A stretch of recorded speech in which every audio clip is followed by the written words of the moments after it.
पंढरपूरमध्ये विठुरायाच्या दर्शनाला लांब रांगा लागलेल्या असतात आणि विठ्ठलाच्या दर्शनासाठी आता तब्बल 4 किलोमीटरची रांग लागल्याचं समोर आलेलं आहे।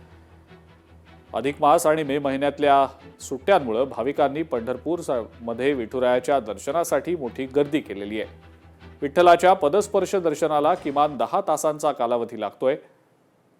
दर्शन रांगेमध्ये भाविकांची उन्हामुळे अडचण होऊ नये यासाठी कूलरची व्यवस्था करण्यात आलेली आहे।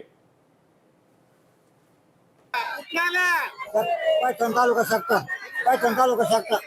बर कवाल आहे काल आलो काल मग आम्ही आठवड्याला कंटिन्यू येतो। आज एक मास होऊन आता आलो। मग देवा दर्शन आम्ही सुखाना घेतो, आरामशीर त्रास काय होत नाही।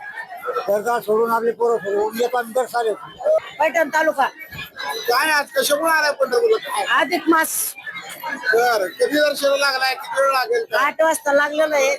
1-1:30 वाजेस्तोवर 2 वाजेस्तोवर होईल दर्शन। बर म्हणजे साधारण किती 7-8 तास 8 तासात होऊन जाईल। लोकशाही मराठी ऐका, पहा, जागरूक रहा।